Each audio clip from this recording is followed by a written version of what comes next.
Life is like a corporate merger. You never know what you're going to get.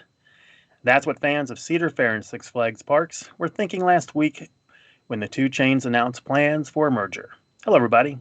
I'm Don Helbig alongside the peripatetic Ryan Sir, and this is episode number 67 of the Attractions Group podcast. Yeah, I didn't think it would take 67 whole episodes for Cedar Fair to merge with Six Flags, to be honest with you. But before we dive into this, because today is like one of those days where the news is like drinking out of a fire hose, but make sure to follow us on all your favorite podcast apps, Apple, Google, Spotify. We're available on YouTube. We do have a video version where it's not just like a logo and us talking or whatever. Follow us on X/Twitter at attractions_GRP.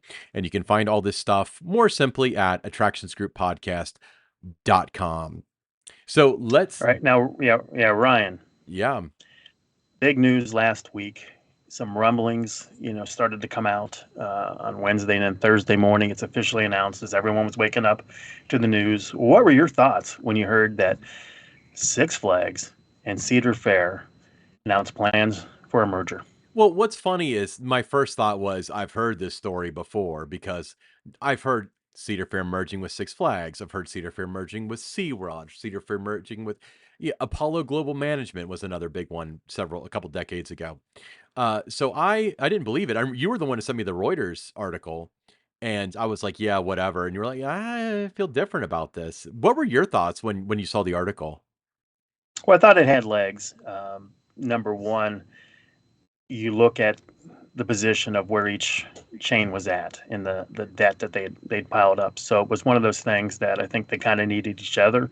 So I felt that gave it some legs. Now, I had worked there to the end of June. Did I hear any rumblings or anything like that? Not at all. I mean, that was all going to be under the table, hush hush. Only maybe a few people would have known how long they were talking about it. Um, but I did think, and everybody in the industry kind of knew and understood when Cedar Fair bought the Paramount Parks in 2006. As soon as that deal closed, then there were a lot of people that just said it's just a question of time now before Cedar Fair and Six Flags either one buys the other, they merge, they do something. So here we are, 16, 17 years later, it finally happens, but it wasn't a question of if, but when that would happen within the industry. Yeah, and it was funny because I remember talking to you and I was just like, I was looking at the numbers and I was like, I just don't understand the math behind this because neither of them have the debt capacity to buy the other. And I said, it's got to be Right. some sort of weird stock exchange, a like terms merger. And that ended up being what it is. So Yeah, that was the only way this could be done. And you're right. Neither could have bought the other. Yeah, so ultimately, what it breaks down to is the Cedar Fair unit holders are going to own approximately 51.2% of the new company. Six Flags shareholders will own approximately 48.8% of the new company. Um, and then there's something with, I mean, obviously check the prospectus when it comes out, but they're doing something with some sort of dollar dividend with the Six Flags people. But um, we need to kind of discuss from the standpoint of the guests what that means because I see a lot of people online that say they're upset. I don't like Six Flags. They're going to ruin Cedar Fair, and people are like Cedar Fair is going to own the majority of the company. But I don't think that's the way this works. What's your interpretation of this split? You're right. It's not the way it's going to work. It's going to be a true partnership there. Right now, from what I've read and everyone else has read, Richard Zimmerman, who's leading Cedar Fair, he's going to be the head of this new company. They're going to go with the Six Flags name, and that makes a lot of sense because it's more recognizable throughout the world. So when you're dealing with different, whether it's a marketing partnership, you're dealing with, ride manufacturing, it just everybody knows what Six Flags is, and sometimes you have to explain what Cedar Fair is. So it made a lot of sense to go that route with it. Um, I saw different things, going through social media and different fan sites where everyone's, talking about, oh, this is going to be great because the wooden coasters will be taken care of better at Cedar Fair because Richard Zimmerman's leading this. Richard is not involved in the weeds and the day-to-day operation of these parks. No. He's not telling the mechanics how much grease to put on the tracks or anything like that.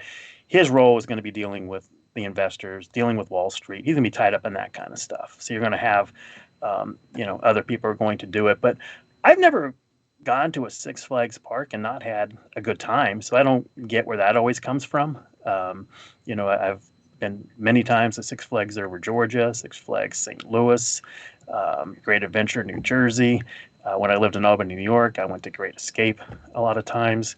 Um, the Fiesta Texas is one of the best run parks in the industry. So I don't get where all that comes from. I think it's a win-win situation for everybody. It's a win for the guest. It's a win for the company. It's just a win for everybody. So let me ask you this, Don, and this is 100% your opinion, and this is not a direct predictor, but as it stands now, if you're a fan of a Cedar Fair park, and we're not talking about caveats like Great America or anything like that, like your Kings Island, your Carowinds, your Cedar Points, like one of those parks, what do you think this means to them? Well, I think what it means to them is I think you get the opportunity with the different IPs to incorporate some different things into your park. Um, but other than that, I don't think you're going to see too much different. I don't think you're going to see the Six Flags name slapped in front of the parks. It's not going to be Six Flags Kings Island, Six Flags Cedar Point. I think they'll still go by the names Kings Island and Cedar Point. You might see underneath of the name, a Six Flags park, that type of thing. The Six Flags branding might be on some cups, might be on some merchandise, but for the most part, I think it's not going to change too much for you. And I want to go into this before we get too deep, Hmm. is that you know this hasn't closed.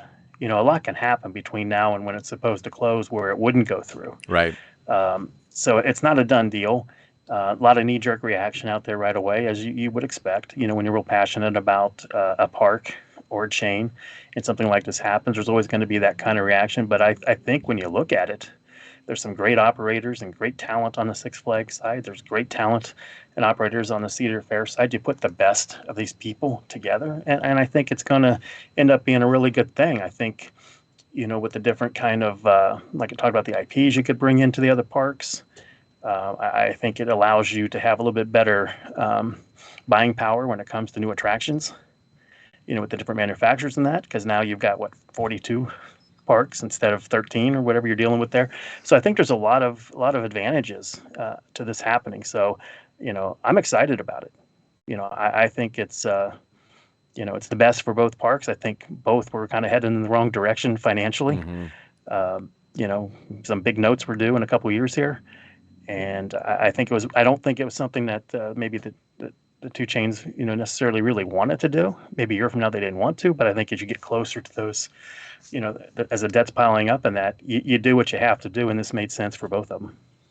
Yeah.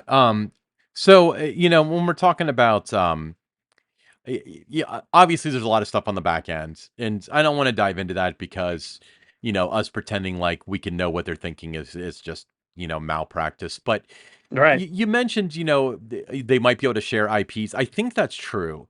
I think, and it's funny because usually things are more complicated than you think they are. But if I recall, when one of the reasons why Cedar Fair wanted to buy Knott's Berry Farm in the 90s was because they got access to the Peanuts characters as a result of that. Hmm. So it might be one of those situations where if they merge, now DC can be at all the parks and Looney Tunes can be at all the parks or whatever. But you mentioned some of the things like the buying power and stuff. And I know that Dennis Spiegel from International Theme Park Services was talking about how everything from straws to so on, will be cheaper. And I do agree with him in that regard. But one of the things that kind of popped in my mind while you were talking about that was we're almost to the point now where if a ride manufacturer wants to build a ride in the United States, then Six Flags gets to kind of make that call. There's a few more out there, but this is 40 something of them. Hmm. So I wonder what that buying power means. And I wonder if it's going to drive innovation or not. And Well, no, go I ahead. think it's what the parks wanted. I think it's going to be what the parks want to do. What they're looking for. I think, especially when you look at the IPs, I look at it as, some of the parks that are lacking an immersive dark ride experience. Well, you can do some pretty cool things with those IPs now that are now part of the Six Flags chain once this deal would close. So I think it creates new opportunities for some of the parks. I don't think, you're going to see if the deal closes, then here comes 2025, 26, and all of a sudden there's all these, 400-foot coasters going anywhere. That's not going to be what happens. You know, they're not going to be able to afford to do that and put 40-50 million dollar attractions in every park. So I think it's going to be more about the guest experience, some smaller scale things, some dark rides, some family rides. The live entertainment maybe gets a boost with some different things that you can do. Special events. There's some events that the Six Flags parks do that would make sense for the Cedar Fair parks and vice versa. So I think there's just combining, and if each park does what they do best, which is what happened when Cedar Fair and Paramount, got together there when Cedar Fair bought those parks. The strengths of Cedar Fair, the strengths of what Paramount did well, they were combined together there, and it just made a better product overall for the guests. And I think that's what you're going to see here.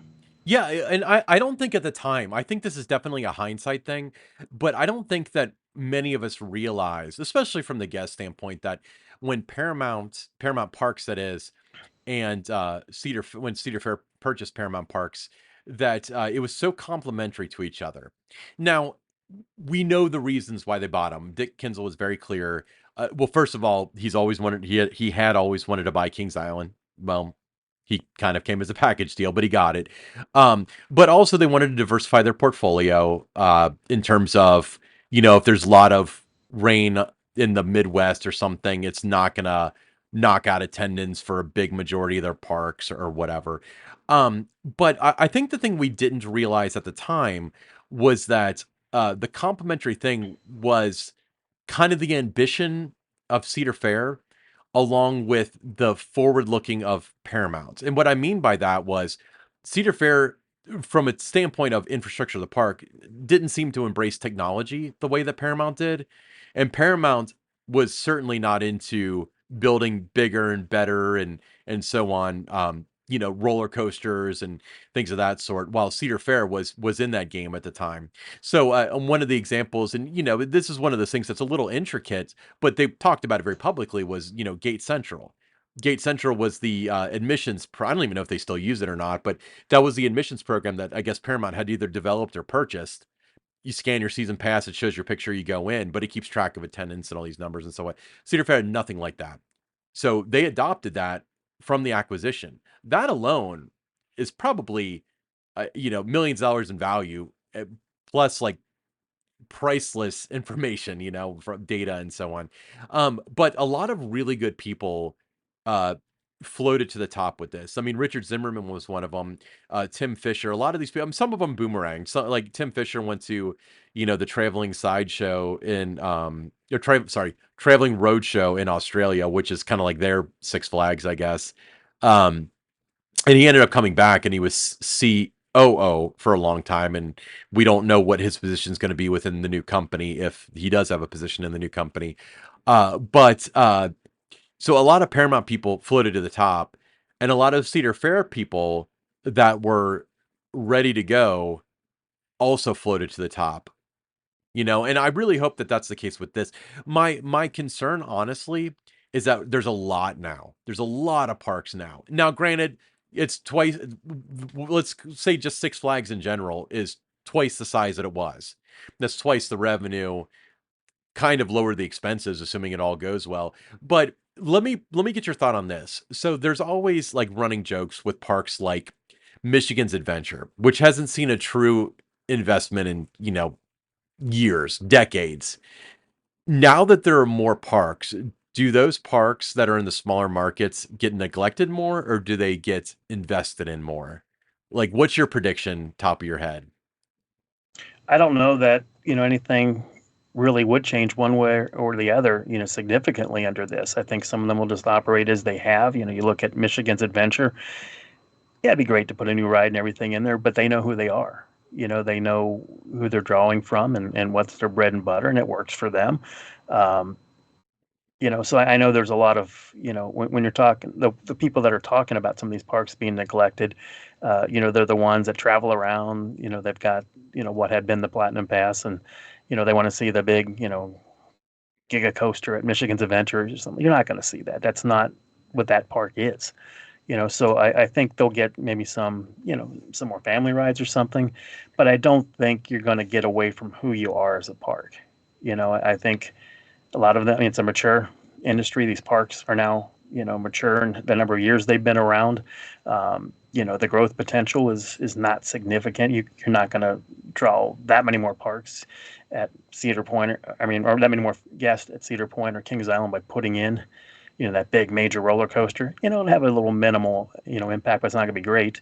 But some of the mid-range ones, Worlds of Fun, a park like that, Dorney Park, those kind of parks are the ones that can, gain a lot, have the biggest increases by putting in some major new attractions there. Yeah, I agree. And actually, the more I think about it, I think that what we're gonna see is let's use Michigan. Let's pick on Michigan's Adventure again. Michigan's Adventure might be the park that pound for pound most benefits from the IPs, because when we talk Yeah, about shows and things like that, and play areas and character meet and greets and stuff like that, that's kind of what that park is all about, from what I understand. Speaking from an ignorant standpoint, because I've never been there, to be honest with you. Um, and on the flip side, some of the your Darien Lakes and stuff like that, the smaller Six Flags parks, um, maybe like the event stuff that Cedar Fair really kind of excelled in for the past 5 years would be something that they can bring to those parks. yeah, and I think as an industry as a whole, I think that's the way it's trending anyway. Is you're seeing more like seasonal events. That's bringing the repeat guests back out more so than the return you get from adding a 30 or $40 million roller coaster. The enthusiasts love the roller coaster, but a lot of families, it's not for them. That mom's maybe not a roller coaster rider. The kids aren't tall enough to ride something of that magnitude. So you got to have more for them. So I think what you've seen in the last few years is a trend, and it's not just been the Cedar Fair parks. You're seeing it everywhere. Universal does these events. Disney's doing all these events. They wouldn't do all those events if they weren't bringing in the people Yeah, I mean, a good example is Dollywood, which is never not having an event. It's all the time. Yeah, exactly. well, And they complement what they have. They know yep. what that park is. They know who's coming to that park, and Big Bear Mountain, perfect attraction for that park. Everybody can do it. And that's what, when you go to a park, you want to have things that everyone can do together. That's one of the, when you're talking about going on family vacations and doing things together, you're not doing it together if everything's just a thrill park. You have to have a little bit of everything. And that's why I think this, it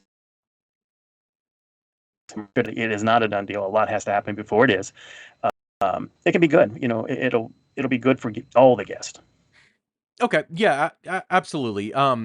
Now I think it would pain me for my beloved Kings Island to have the Six Flags name on it, because I feel like it would be like being conquered by the enemy. Yeah. Selfishly I speaking, really don't think that's, I really do not see that happening. You got a lot of smart people on both sides. Okay. mm, Let's think about that. They're not going to come in and wreck, and just destroy what, the recognition, the name recognition of these parks. Kings Island's been there 51, 52 years now. They're not going to, make it called, make it Six Flags Kings Island or anything like that. I think it'll just be Kings Island, a Six Flags park. right, and And it that's, probably they didn't won't be make it, they didn't make it. it Yeah. won't be a Six Yeah. It Flags wasn't park Cedar Fair. company facing too. Yeah. They didn't put Cedar Fair in front of all these parks, and it works. So Mm. I think they won't mess with that too much. I don't think, I could be wrong. I could be wrong, but I really don't see it going that way. I think it'll always be, Kings Island, a Six Flags park, Cedar Point, a Six Flags park. Now, the ones that are under that Six Flags branding already will, it'll still be Six Flags Great Adventure. I see it that way still. Yeah, I think it would be insane to remove the title of Six Flags at this point from any of those parks. Um, Yeah, and a lot of guests aren't even going to know who owns the park. oh The yeah, majority of guests that go to Kings Island, they have no idea they it's a Cedar Fair park. They just know it's most Kings Island. think that Cedar Point owns, like, just simply Cedar Point owns Kings Island at this point. Yeah, exactly, exactly. So from the guest standpoint, I don't think too much changes, and I really don't think you're going to see anything happening in 2024. It'll be business as usual for you. Your passes are going to work the same way that they always did. You're going to have the same, kind of events that you did. But then as you get toward the fall, and this is again assuming that the merger closes, that's when you're going to start to see some changes. I think is more as you get toward the fall and you kind of end that core season, and now you're into your fall season. That would be the first indication of things that could be different. Yeah, I mean, honestly, I always think back. You get a lot of people asking online, like, okay, so does my park passport get me into Six Flags New Jersey now? Or no, it doesn't. And even if the merger went through today, if you recall when the Cedar Fair Paramount merger happened, until the next year when they rolled out what they called Max passes at the time, your Paramount pass did not get you into the other Cedar Fair family of parks.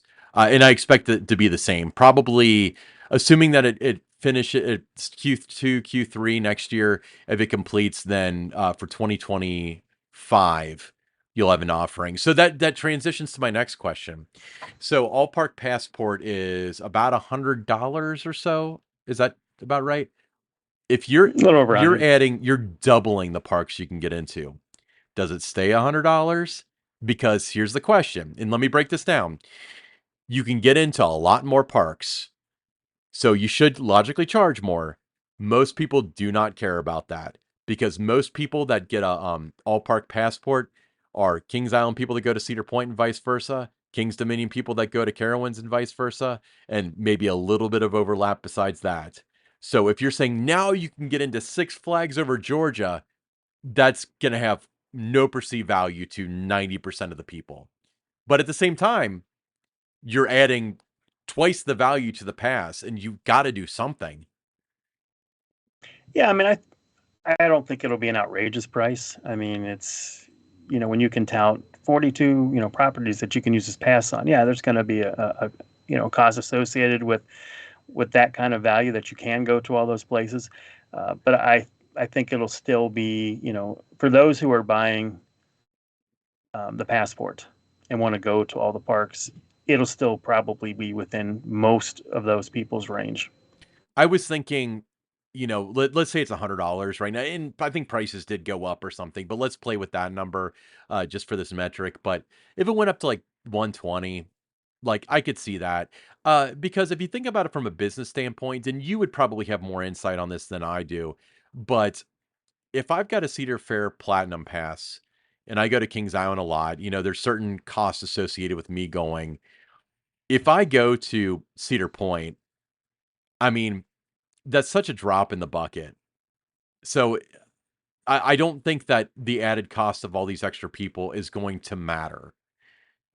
Which to me though, because the other side of the coin is the fact that now you've got, I mean, how many guests do they intend to they've said that they want to entertain a certain number of guests, but it's something in like the 30 million range or something like that. Now you're selling that many passes too. So if somebody is you've got because I'm willing to guess that probably as far as the Cedar Fair legacy parks are concerned, probably Kings Island and Cedar Point have the most that's the most overlap in the markets, I'd guess. And Six Flags probably has similar situations, but if you sold the price for the same this pass for the same price, I don't think that there's much of a cost associated with adding more parks to it, especially because if you're going to buy it and likely not visit anyway. So it might just be a fantastic marketing tool where it's like, wow, now I can get into 27 amusement parks, 15 water parks. That's fine, but are you? That's Yeah, I mean, you're still going to go to the parks you pretty much go to, and you might add, whatever chain you're with, you might add a visit or two to some other parks. right, and that would not be something that's substantially stacked against the price of your pass. And you Yeah, can also make that argument for like the all season dining, assuming that's kind of stays in the same vein as it is now. I know that they charge a little bit more for the one that they can go to other parks with. And that's well within their right because that is a feature of the passage. You can go yeah. to other Now, parks, but the cost associated with it is probably irrelevant if they use it at Kings Island or Cedar Point. It's just the yeah, opportunity yeah, cost of not making you buy food when you visit other Cedar Fair properties. yeah. I think when you look on paper, like you said, it sounds really good from a marketing point of view to tout how many of these different properties and that you can go to. But the one thing that doesn't change is the amount of time that everyone who has these passes has to go to these different parks and that. So they're not going to all of a sudden have more vacation time or anything like that to go do this. So it'll have a little bit of an impact, but not substantially. And it might be a positive impact too, because I bet there's going to be a certain lift for the first 3 years of, oh my gosh, I can get into Six Flags over Texas with my pass. I've always wanted to go to that park. You're probably going to have a decent per capita if it's your first visit or Yeah. something. So I've got a feeling that there's going to be an initial lift because of things like that.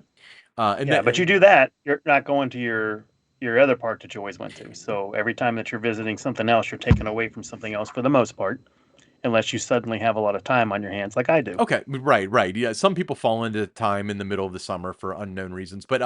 So but my argument though is if I go to Cedar Point 25 visits a year, I'm probably one of those $4 per visit per capita people or 250 or whatever ridiculously low it is. If I visit a new park, that's not the case. Even if I have the meal plan and stuff, I'm probably going to buy stuff there because so what I'm not saying that's going to be a long-term effect, but what I am saying is that it's going to be like a short-term lift. I think that they'll see positive like a positive report from people in terms of they get exposed to new properties and stuff. It's probably also like the first year that Kings Island did Grand Carnival, they probably sold more merchandise because, oh, it's something new and different. And first time they did the Brew Fest, it was something new and different. And then sometimes you get return people and it's like, well, I've already bought a t-shirt or this isn't novel anymore. And so, Yeah. but when we're talking about this and, there's been a lot of overall negativity as to what the merger means. And just like with the Paramount acquisition, I'm in a be cautiously optimistic, wait and see kind of thing. Um, but we did kind of jot down a couple reasons that it's definitely on paper going to be beneficial. And a lot of this is not our words, it's words from what they say it's going to be. And we'll kind of Hmm. give our thoughts on it. So I'll go ahead and do the first one. So first one we have is complementary assets. This is when we talked about 27 amusement parks, 15 water parks, 9 resort properties across 17 states, Canada, Mexico.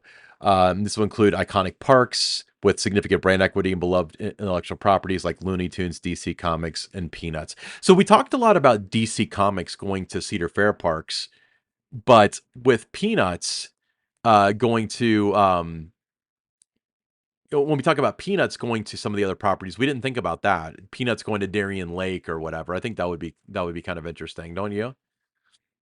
I do, and I don't know that all three of these are gonna, stick around. Do you need all three? No. So those are the kind of questions that they're gonna have to, to address. And again, we're not going to see these changes in 2024. Hmm. It'd be 20, just it just creates a lot of opportunity, Yeah, and I'm saying across the parks to do some fun yeah, things. and my what I'm from this perspective, I'm saying we're going to assume that everything stays the way it is using this list. So we're going to assume they're going to keep Looney Tunes, DC, and Peanuts because you and I both don't know I mean, for all we know, they could have a 30-year agreement with Looney Tunes and they couldn't get rid of it if they wanted to, so they might as well use it.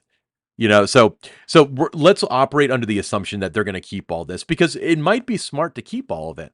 Because we talk about DC could be popular with teenagers and adults as well as kids.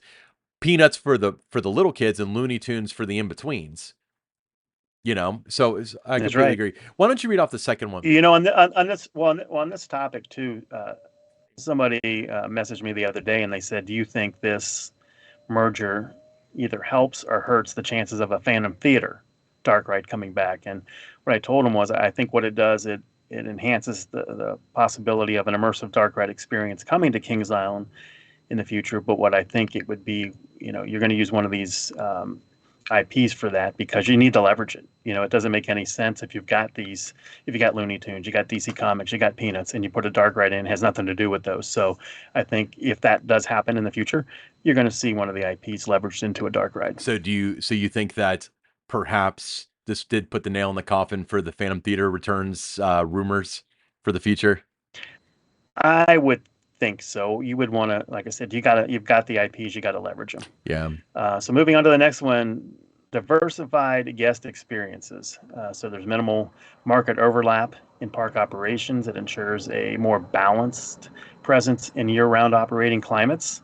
The portfolio, will include safaris, animal experiences. There's campgrounds. There's sports facilities, um, luxury lounges, catering to a varied consumer demand. So that's one of the key things that have been called out about this merger is just that diversified guest experience. I hate to say this, and I hate to make this be my first point, but since you're like, oh, also two safaris and a couple campgrounds and stuff, one of the things that those could do is if they like just blanket sold off their safari operations. I mean, that could be an inflow of cash if they needed it. Let's hope it doesn't come to that. Because if they can diversify their entertainment offerings, first of all, it brings different levels of expertise. They don't want to stretch themselves too thin because that's when you start splitting up the company and that sort of stuff. But it's I think that this is a very good point.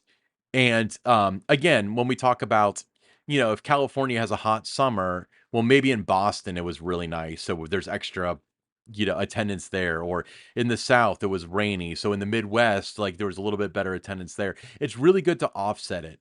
And we've seen you, and you, the listener, have seen it with your local park when things start to dip, then stuff starts to get cut, and it's a chain wide thing. It's not just your park. Your park's attendance down, so we're gonna start closing these rides early. It's a chain wide thing, you know. And this diversification is gonna help offset that, especially with the stuff that can bring in revenue in Q4 and Q1. I Sure. mean, that's huge because Cedar Fair. I don't know about Six Flags. I don't follow them that closely, but Cedar Fair always had an operating loss in Q4, Q1. With especially when Knott's Berry Farm was the only property that was open, which is now the case again. But um, yeah. So moving on to the next point, enhanced operating platform. So combining Cedar Fair and Six Flags capabilities promises a more robust operating platform, providing improved park offerings and efficiency. The companies aim to create a more engaging and immersive guest experience and expand park access to season pass holders and enhance loyalty program. Well, we've heard the enhanced loyalty program thing before, so I'm gonna give you a pass on that one.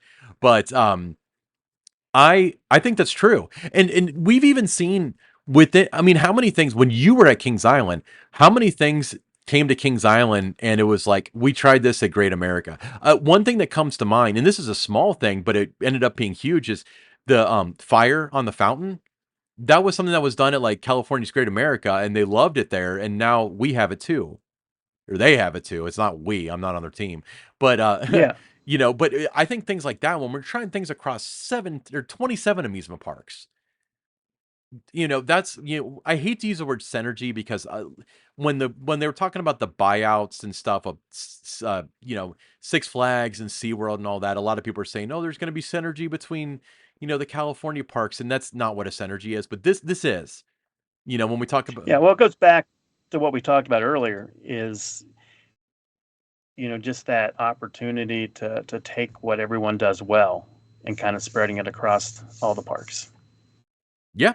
Yeah, exactly, and taking the best ideas and seeing what works and spreading them out. Now, that could be at the cost of losing the identity of a particular park. That's a big fear of mine. But ultimately, if you walk away with a better product, does the identity of the park really matter? I mean, that's that. You want the best possible product if I you're a would say guest. most would. I would say that my statement is debatable, but you're right. The best possible product is probably going to be what wins. Okay, and then The next yeah. one, yeah, we've got significant cost savings and revenue uplift. So there's an anticipated annual synergies of 200 million. That's a lot of coin, including administrative and operational cost savings of 120 million. That's expected to happen within 2 years of the transaction closing, and additional revenue uplift of approximately 80 million is projected within 3 years. Yeah. I think that's kind of one of the, this area here is what a lot of the focus that I've heard on some of the different, the different analysts and that the experts on how stocks and everything work. That's one of the key things that they've been calling out. Yeah, and all of these things once again are other people's words. This is not our opinion on this. And then tying into that strong financial profile. This is coming from the company again, not our words, theirs. Combined companies expected to generate a substantial free cash flow, allowing investments in new rides, attraction, enhanced guest experience while maximizing shareholder returns. Um, so let's talk about what. It's important. Yeah, yeah. I mean, so forget returns and cash flow and stuff like that. That's not our thing. Um, do you think that out the door, as a fan of Cedar Point, 10 years from now, you'll have better rides than you would have if the merger goes through? They have a great lineup with the hardware. Hmm. It's hard to say better. I think you might see, I would say different at Cedar Point rather than better. I think, dark ride, something like that could go in there. Um, so for them, that's what I think is just more different. But some of the other parks, some of these new attractions will be significant upgrades for them. Yeah. Yep. Yep. Yeah. I agree. But Ryan, I mean, my thoughts as we get near the end here on this is I'm excited about it. As a person who's now I've got a Six Flags season pass. So I was excited about visiting those parks, but now I'm even more excited for the future just because of what I know Cedar Fair is as a company and what they how they tend to run the parks and. So if you're a guest, there's reason to be excited. If you're working for either chain right now, I think there's reason to be excited because it creates more opportunity for you to advance. mm, Where at a lot of parks you're landlocked. yep. There's nowhere to go, nowhere to grow.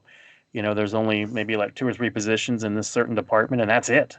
Well, now there's opportunity. When you have so many more properties, to go and grow with the company. So I think if you're an employee, you got to be excited about that too. And unlike a sale, when that usually goes through whoever is making the purchase, they normally come in and the ones that are the park presidents, general managers. If you're a VP, you're a director, you're normally removed from those positions a lot of times when it's a takeover kind of a thing. Where when it's a merger, that doesn't happen. They may realign how what positions are and how many you have, get a little more like structure across the boards that way, and that could cause some casualties there. But then once that dust settles in the future, if you're working for the new Six Flags, I just think it's just going to create that much more opportunity for you to grow with the company. So there's a good reason to stick around. Yeah. So I guess the consensus is that guests and employees should be excited. I use the word be optimistic because it costs the same. Right. Well, yeah, optimistic, excited, whatever. Anyway, so good talk. It was funny we touched on this last week, and I didn't really think we'd have to do an episode about it as soon as the next week, but here we are. Let's move on to the listener question. Um, All right, this one comes from Brian, and it ties into what we've been talking about. He says, "Do you see the consolidation or sell-off of low-performing parks?"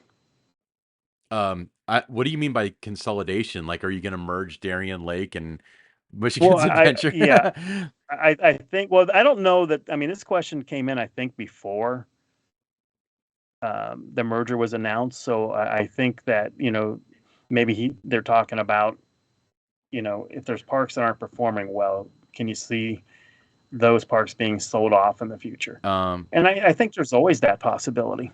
yeah. I mean, here's the thing. There's a lot of little parks out there that are perceived as not performing well, and everyone thinks that they'd sell them off if they had the opportunity, and then that day often doesn't come. Six Flags did a lot, but they were a different company 15 years ago. Um, I think that if a park is underperforming, they could probably make adjustments and stuff to make it perform. And if it to the point where here's the thing, if it's a park that's losing money or if it's a park that breaks even, it's not gonna be a tempting thing to buy. So they're not gonna get the value out of it. What the risk you run into is when the land becomes more valuable than the park, hence the California's Great America situation, or to kind of less of an extreme in this situation, you got Geauga Lake, where the operating costs were higher than, even the revenue was bringing in. Um, and they assumed they could recoup some of it with the land sale, which is just now happening 20 years later. But I wouldn't count on that. And this is speaking from somebody that but who's looking at this from the perspective of before and after the merger. Um, I think that if parks were going to be sold off, they probably would have been for sale, and we probably would have known about it before now. It's hard to keep a Right. secret nowadays. Yeah, but I mean, you don't know what's going to happen, 3, 4, 5 years down the line. We don't even know that this merger is going to go through right now. So, everything would be kind of, hypothetical on the way Ryan and I could answer that question. Yeah, we really just don't know. And all this stuff is any of the statistics we threw at you were numbers that they put out. This is not our analysis of, how much cash flow or value to the share. None of that stuff. This is just stuff we read coming from them. So that's not our opinion, Yeah. or that's not numbers we came up with. But No, the only opinion, like we've talked about, that I have is that I think it's a win-win-win situation for everybody. I think there's a lot of reason to be excited about it. Should the merger close, and I'm really looking forward to it. yeah, well, we'll see Don, let's reconvene in 1 year and see how this merger's still going. or if That's it's right. done. All right. Cool. Hey, before we go for the first half of the Attractions Group podcast, for those of you listening to us for the early birds, which is the bulk of people really, don't forget that we are having our first ever Tower Topics / Attractions Group podcast meetup at Entertainment Junction in Westchester, Ohio. That's on Squire Court. And what Entertainment Junction is the world's largest indoor train display. I was able to wrangle us a group discount, and I will put that on our social media. I don't want to have a recording of it for obvious reasons, but we'd love to see everybody at Entertainment Junction on, what is it, November 11th? That's this Saturday, This Saturday, right? November 11th, 2023 at 1 p.m. So It's Don going to and be I, legendary. you'll have a great time, and then you'll be able to tour the Coney Island display. We might have some special guests show up from Kings Island history. I'm sure that the owner of Entertainment Junction, if he's around, will show us all around and show us all the stuff. But anyway, What I'm most excited about, though, Ryan, the Coney Island display. I like seeing that when I go there, but just meeting our listeners. Some of them we know, mm, some of them we just know from the tweets or different messages and that they send us. But looking forward to putting faces with the names and just everybody with like-minded type interest in that coming together. That's always a fantastic time whenever you do something like that. well, what's funny is yeah, so you've probably had this for a long time where it's like, oh, I've seen you on TV, like being Kings Island spokesperson and with the racer stuff. Um, and I used to get a lot of that where people come up to me and they'd be like, "You run KI Central," and they would be like, "Struck." And I always thought that was just like that was weird that I like moderated this website and they think that was so cool. But with the I can tell you that from the podcast, from being a co-host of the podcast, when people do come up to me and say like, "Hey, I listen to the podcast," you have no idea how much I appreciate that. Like Oh, just exactly. just to be able to humanize the fact that people listen to this, because sometimes I think on Wednesday nights we sit here and we whine about amusement parks and it's just for us. And I do see the numbers go up. I definitely get Yeah, statistics yeah, on yeah. this. We do see that, and I mean, there's a lot of time, and going, figuring out what we're going to talk about, and try to make it to where we're not talking over top of each other, and that always happens a lot of times when you listen to some podcasts. So just trying to structure it out a little bit so it's a little more cohesive sounding. So there's a lot of like I said, time and effort that goes into this, and when somebody does come up to us and says, "I recognize you from the Attractions Group podcast," yeah, it feels really good. Yeah, yeah, and yeah, I think it's really, I think that's really cool. So yeah, I mean, obviously you're approached pretty often. If you see me, don't hesitate to come up and say hi. So I would really appreciate meeting everybody, but I would especially appreciate meeting everybody at Entertainment Junction this Saturday, November 11th, 2023 at 1 p.m. We're gonna meet when you walk in. There is what they call the street, which is kind of like when you walk in, there's this main street, and I can't describe how cool it. I'm not even gonna put a photo in here because I want you guys to see it for the first time that's never been there. But it's where their cafe and stuff is. But we'll be out there right in the front, and we'll meet everybody. And I'm kind of nondiscreet, but the short bald guy is Don if you don't know him. Um, But yeah, really looking forward to seeing everybody there. I've been looking forward to this for weeks. I know Yeah. you pitched the idea of an Entertainment Junction meetup, and then I found out via Twitter that it was going to happen and what date it was going to happen on. So thank God that date works for me. But can't wait to see you guys there. But anyway, stick around. We've got pick six, and it's another big news week, of course. So we'll see you soon, everyone.